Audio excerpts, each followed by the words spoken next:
بسم اللہ الرحمن الرحیم الحمد للہ رب العالمین والصلاة والسلام علی سید المرسلین وعلی آلہ وصحبہ اجمعین۔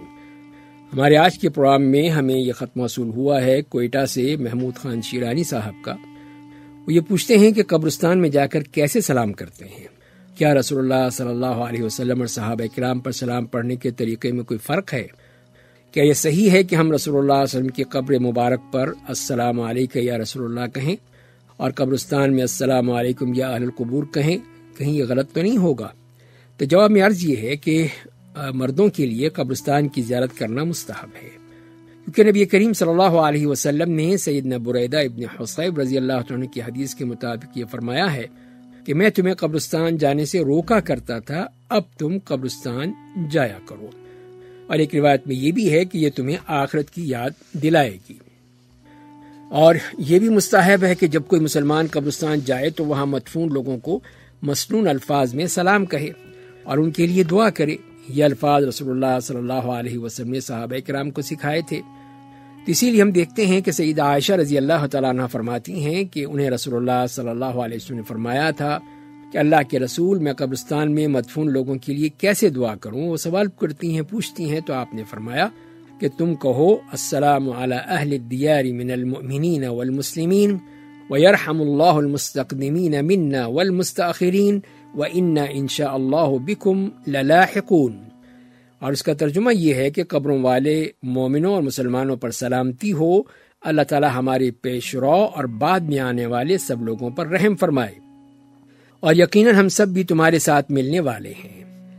بریدہ ابن حصیب رضی اللہ عنہ سے یہ بھی مروی ہے کہ یقیناً رسول اللہ صلی اللہ علیہ وسلم صحابہ کرام کو قبرستان جاتے ہوئے دعا سکھاتے تھے، تو صحابہ کرام قبرستان میں جاتے ہوئے کہتے السلام علیکم اہل الدیار من المؤمنین والمسلمین وإنا ان شاء اللہ للاحقون اسأل اللہ لنا ولکم العافیہ، کہ قبروں والو تم مومنوں اور مسلمانوں پر سلامتی ہو، اور یقیناً ہم سب بھی تمہارے ساتھ ملنے والے ہیں۔ ہم اللہ تعالیٰ سے اپنے لیے اور تمہارے لیے عافیت طلب کرتے ہیں۔ اور صحابہ اکرام کی قبروں پر بھی سابقہ دعائیں ہی پڑھی جائیں گی، ان کی قبروں کے لیے کوئی خاص دعا نہیں ہے۔ تاہم رسول اللہ صلی اللہ علیہ وسلم کی قبر مبارک، آپ کے دونوں صحابی ابو بکر اور عمر رضی اللہ تعالیٰ عنہ کی قبر پر سلام کے لیے صحابہ اکرام سے مخصوص الفاظ منقول ہیں۔ چنانچہ سیدنا ابن عمر رضی اللہ تعالیٰ عنہ یہ کہا کرتے تھے کہ السلام علیکہ یا رسول اللہ، السلام علیکہ یا ابا بکر، السلام علیکہ یا ابتی، یعنی اے اللہ کے رسول صلی اللہ علیہ وسلم آپ پر سلامتی ہو، اے ابو بکر آپ پر سلامتی ہو، اے میرے والد محترم آپ پر سلامتی ہو۔ تو سیدنا ابن عمر رضی اللہ یہ کہہ کر چلے جاتے تھے، اور اس کو بھی صحیح قرار دیا گیا ہے۔ بعض اہل اسلام کے ان الفاظ میں مزید کچھ اضافہ بھی کرتے ہیں کہ السلام علیکہ یا خیرۃ اللہ من خلقہ، السلام علیکہ یا سید المرسلین، اشہد انک بلغت الرسالہ، یعنی اے اللہ کی مخلوق میں سب سے بہترین شخصیت آپ پر سلامتی ہو، اے سید المرسلین آپ پر سلامتی ہو، میں گواہی دیتا ہوں کہ آپ نے پیغام رسالت پہنچا دیا۔ اور اسی طرح پھر دوسری جو ایک اور روایت میں آتا ہے، علامہ طبری جیسے کہتے ہیں کہ اگر رسول اللہ صلی اللہ علیہ وسلم اور آپ کے دونوں صحابہ کرام کی قبروں کی زیارت کرنے والا مذکورہ لمبا سلام کہے تو اس میں کوئی حرج نہیں ہے، لیکن پھر بھی منقول الفاظ پر اکتفا کرنا زیادہ بہتر ہے۔ اور پھر جیسے کہ بعض حضرات نے مناسک حج و عمرہ میں تفصیل بناتے ہوئے کہا ہے کہ مسجد نبی میں جیسے ہی وہ شخص پہنچے، سب سے پہلے حسب توفیق نوافل ادا کرے، اور پھر وہ نبی کریم صلی اللہ علیہ وسلم اور آپ کے دونوں صحابہ کرام ابو بکر و عمر رضی اللہ تعالیٰ عنہما پر سلام پڑھنے کے لیے چلا جائے، اور وہاں پہ نبی کریم صلی اللہ علیہ وسلم کی قبر مبارک کے سامنے قبلے کی جانب پیٹھ کر کے اور قبر کی جانب رخ کر کے کھڑا ہو اور کہے السلام علیکہ ایھا النبی ورحمۃ اللہ وبرکاتہ، یعنی اے نبی صلی اللہ علیہ وسلم آپ پر سلامتی، اللہ تعالیٰ کی رحمت اور اس کی برکتیں ہوں۔ اور اسی طرح کے دیگر مناسب الفاظ بھی شامل کر لے تو اس میں بھی کوئی حرج نہیں ہے، مثلا کہے کہ السلام علیکہ یا خلیل اللہ وامینہ علی وحیہ وخیرتہ من خلقہ، اشہد انک بلغت الرسالہ وأدیت الامانہ ونصحت الامہ وجاہدت فی اللہ حق جہادہ، یعنی اے خلیل اللہ وحی اللہ کے امین، خلق خدا کے بہترین فرد آپ پر سلامتی ہو،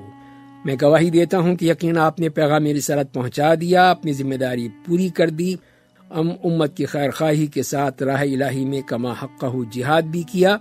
اور اگر سلام کے منقول الفاظ پر اکتفا کرے تو یہ اچھا ہے۔ چنانچہ ابن عمر رضی اللہ عنہ جسے وقت سلام پڑھا کرتے تھے تو یہ کہتے تھے السلام علیکہ یا رسول اللہ، السلام علیکہ یا ابا بکر، السلام علیکہ یا ابتی،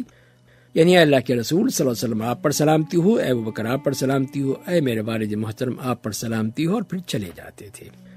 اس کے بعد اپنی دائیں جانب مزید آگے بڑھے تاکہ سیدنا ابو بکر رضی اللہ عنہ کے سامنے کھڑا ہو جائے اور کہے کہ السلام علیکہ یا ابا بکر، السلام علیکہ یا خلیفۃ رسول اللہ صلی اللہ علیہ وسلم فی امتہ رضی اللہ عنک وجزاک عن امت محمد خیرا، یعنی اے ابو بکر آپ پر سلامتی ہو، اے رسول اللہ کی امت محمدیہ کے لیے خلیفہ آپ پر سلامتی ہو، اللہ تعالیٰ آپ سے راضی ہو، اللہ تعالیٰ آپ کو امت محمدیہ کی جانب سے بہترین صلہ عطا فرمائے۔ پھر اس کے بعد مزید اپنی دائیں جانب بڑھے تاکہ سیدنا عمر رضی اللہ عنہ کے سامنے کھڑا ہو جائے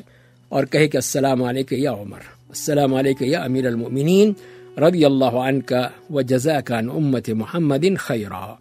یعنی اے عمر رضی اللہ عنہ آپ پر سلامتی ہو، اے امیر المؤمنین آپ پر سلامتی ہو، اللہ تعالیٰ آپ سے راضی ہو، اللہ تعالیٰ آپ کو امت محمدیہ کی جانب سے بہترین صلہ عطا فرمائے۔